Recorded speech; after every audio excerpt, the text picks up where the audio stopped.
It's a big fat sales collapse for Tesla, but what does it mean? Does it mean anything at all? And is it actually a sales collapse? I've covered this a whole bunch of times, a whole bunch of ways, but we've got more data, so we're going to look at it. Are we in trouble? Is this the end of the road?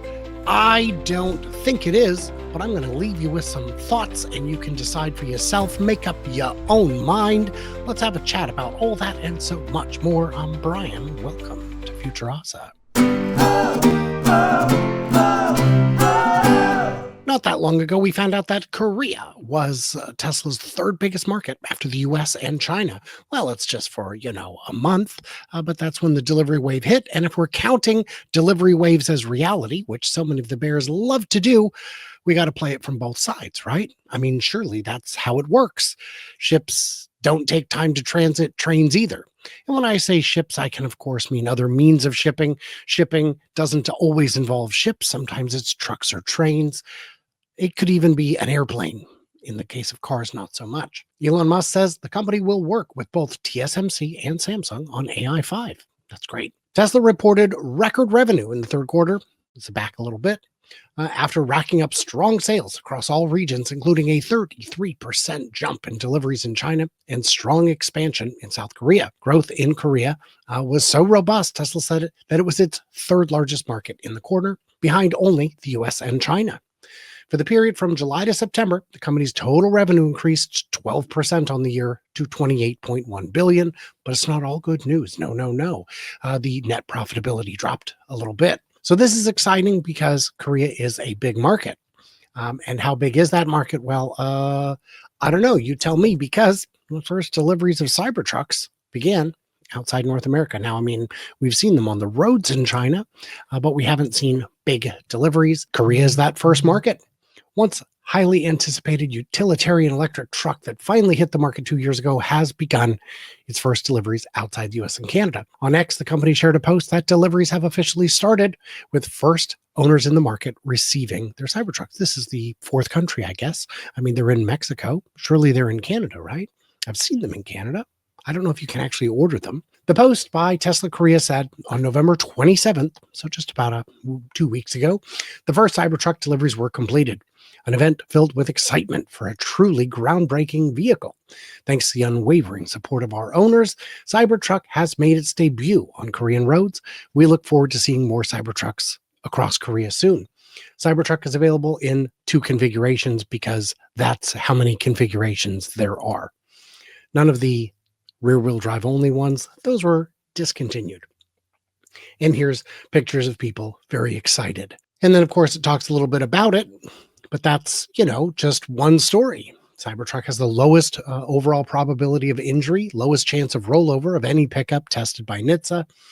And in Australia, over the last 18 months, Tesla has showcased Cybertrucks at multiple EV shows. Could international sales be picking up? Could that be in the cards? Australia would love to get one. I know a lot of people there who would absolutely buy one first chance they get. Doesn't mean they will. They would have to make a right-hand drive version, which is more than just moving the wheel. It'd be nice if, because it's steer-by-wire, you could just do that. But you have to flip the windshield motors. There's a few more things that go into it, though not many. 70% delivery surge in Taiwan in Q4 of 25. All of 25's inventory sold out. Tesla continues to demonstrate strong growth momentum in Taiwan's new car market. I had this without a paywall yesterday, but I rebooted. Now it has a paywall. Good job, Digitimes Asia. So this is exciting.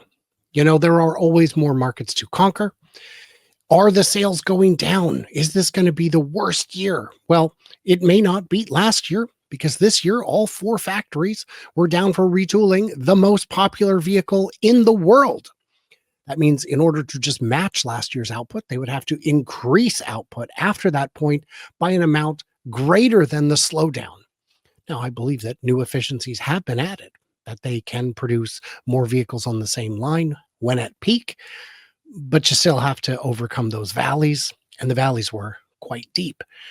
Other manufacturers don't face this. Why? When the new, Jeep comes out, the old Jeep doesn't stop selling. Yeah, because they stockpiled months of them on dealer lots.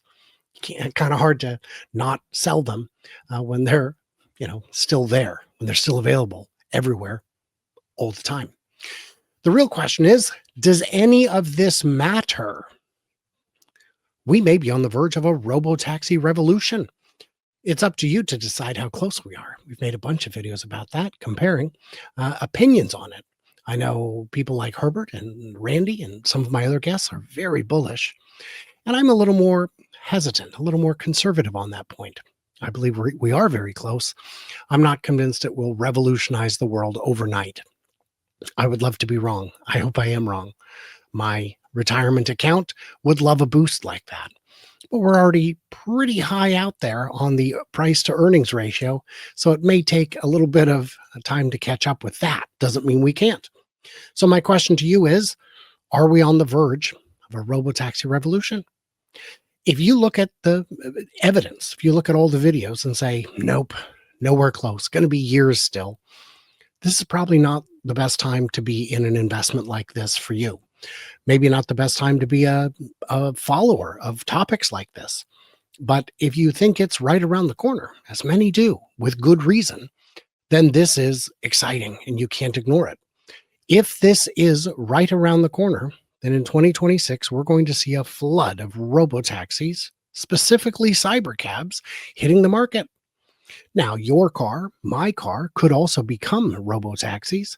It might need the addition of a little control and command module in the back window, like we see on the robotaxis in Austin and the Bay Area, but it may not.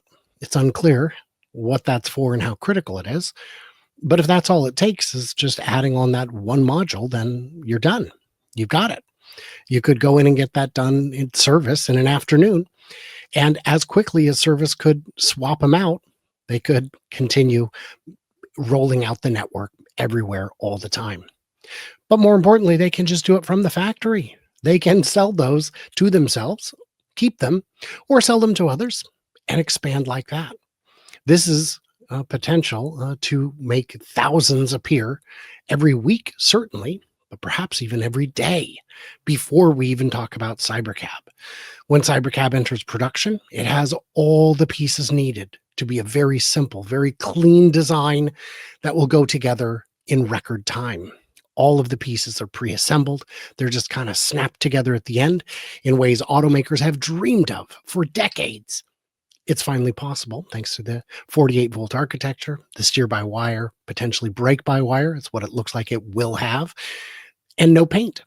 I mean, you couldn't get much simpler if you tried. And believe me, they are trying.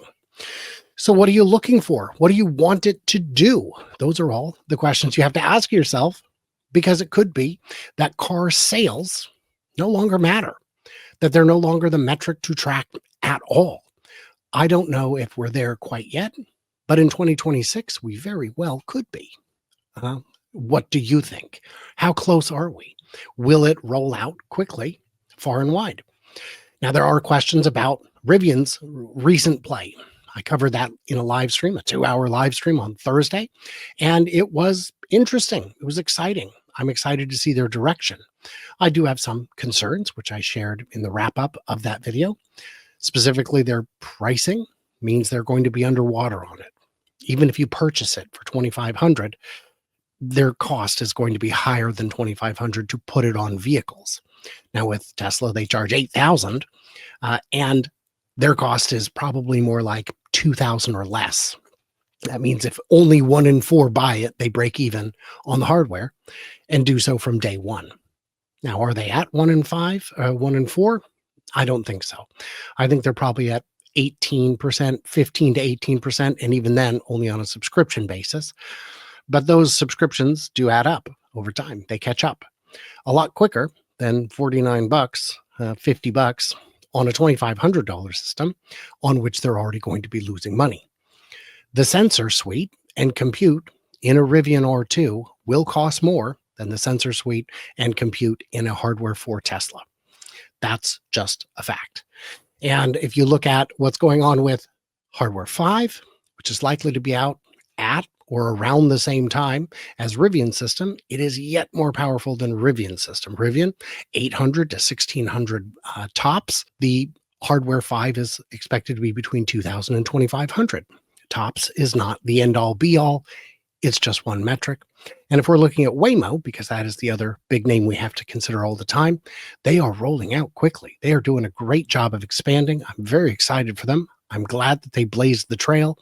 But their growth will be constrained by two big factors. The first being their ability to commission additional vehicles, which is very difficult and time consuming. And they do not have a path to ramp quickly just yet, although the Hyundai deal could speed that up a bit. It wouldn't compare to the scale that Tesla can accomplish, first of all, with the Cybercab, but more importantly, just with cars generally. They can just roll them out. The second big disadvantage Waymo has is the cost of the vehicle itself. For every 10,000 extra you pay for the vehicle, that's something like 7 cents to 10 cents per mile that the company will have to make up for. Are they just going to eat that? Maybe. But more likely they're going to pass it on to the consumer. And if you're comparing a $50, $80, $100,000 vehicle, pretty quickly you can see you're at a 50, 60, 80 cent disadvantage before you even get behind the wheel. That's expensive. That's hard to deal with. So it's going to be more expensive to take a Waymo. They do not have a path to get to, at the moment, 40,000, let alone 25,000, let alone Tesla's actual cost, which would be less than 25,000, presumably around 20. What did I miss? What did I misunderstand? Leave it in the comments below and stay tuned, stay juicy, and I cannot wait to hear from you clever robots in the next thrilling installment.